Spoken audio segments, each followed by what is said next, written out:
One young man who shared his story with me about his experience with the inappropriate behavior of Michael Voris asked me, how do I pray and have I had spiritual experiences?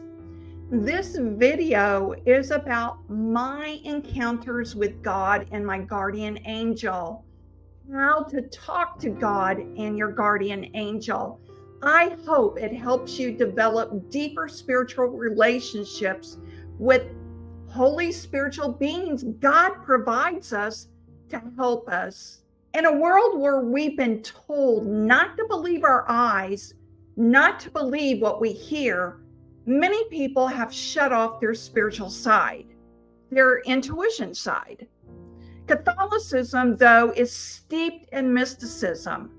We only have the saints to turn to who share their deep spiritual experiences and encounters, such as Padre Pio, Saint Faustina, and Saint Teresa, to name a few. I once believed, stupidly, that I had to be devoutly holy and pure in order to have encounters with God. I once believed that only certain holy people heard God's voice, that for some reason, God withheld his encounters with everyday run-of-the-mill Catholics.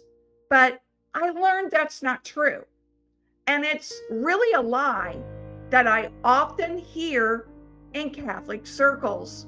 You can encounter and have encounters with God and your guardian angel every single day, hour, and minute. Now, let me be clear about something. I'm not talking about I've been given private revelations that may affect the world like some seers are given. My relationship with God and my guardian angel is to help me through everyday life and decisions. I don't get private revelations. I pray for my clients before I have a training or coaching session. I pray before each broadcast, asking God that what I say is truthful and honors God. I've been judged by viewers for not saying often enough to pray for Michael Voris and Church Militant. Honestly, do I need to remind you of this? I think you already know this, and I don't want to insult your intelligence by saying, oh, be sure and pray. I think you grasp the concept if you're a Catholic, and that goes without saying, right? We should pray for all people, especially our enemies. Now, prayer takes many forms. The rosary, the angelus, praying the office, adoration, or just praying in your own words are just a few examples. Talking to God throughout the day is another way to pray unceasingly. The key to prayer, just like anything else in life, is to be consistent.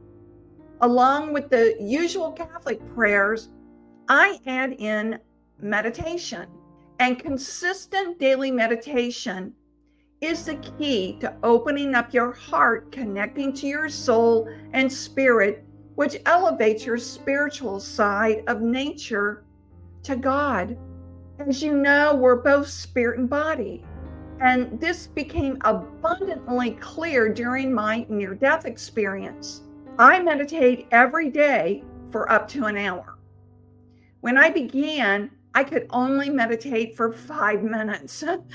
Each day, I added 1 more minute until I reached 60 minutes. So let me explain what meditation is and how I do it. Eastern religions say to meditate effectively, you need to empty your mind during meditation. I don't do that because just as God gives holy spirits and guardian angels, as you know, being Catholic, there are also evil angels as well. So I don't empty my mind because I don't want those fallen angels to get into my realm.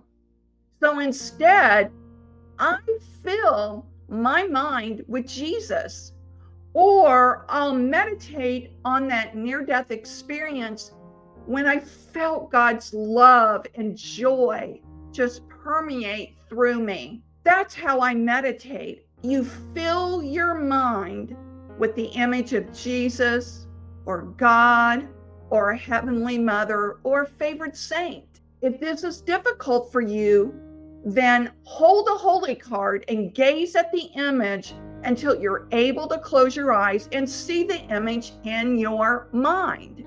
That's what I used to do when I first started. Then invite God to sit with you in this meditation. Remember, inviting God in is important because He gave us free will. So you need to ask Him. If you ask Him to come into your heart, He will. If you ask Him to enter into meditation with you, He will. During the meditation, just listen in silence. Bring a problem to God and ask God to help you solve it. You remember the saying, ask and you shall receive in the Bible? But you have to ask. God may not answer right away.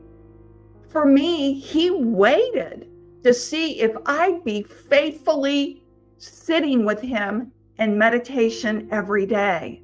In a way, it appeared as if God was training me to be faithful in prayer.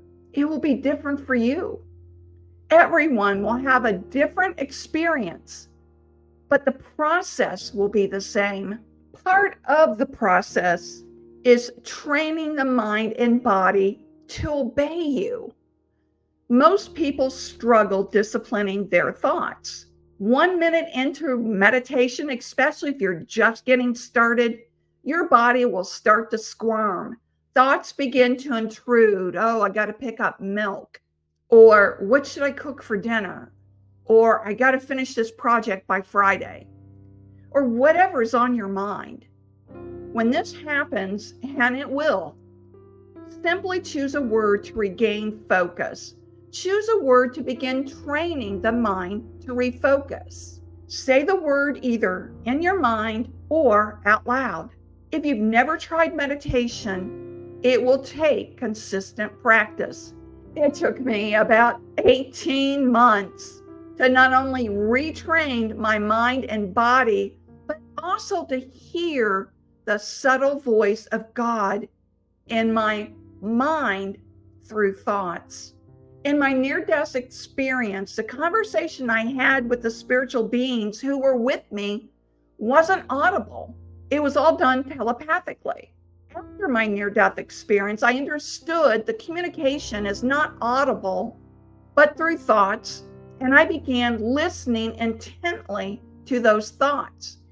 Can God talk to us audibly? Yes, but it's very rare. Instead, He'll talk to us through these subtle thoughts and feelings. Now, this is the hard part. How do you know what thoughts are yours and what thoughts are from God or your guardian angel? Here's what I've learned. Thoughts from God have a subtle feeling that accompanies the thought. Sometimes it's a warning feeling or a good feeling along with a thought. I'll give you an example. Just recently, I got this feeling from God. It was a warning that something was going to happen. And within a few days, it most certainly did. I pay attention to those thoughts. And then for another example, I had a really good feeling and a thought from God. And lo and behold, that happened as well.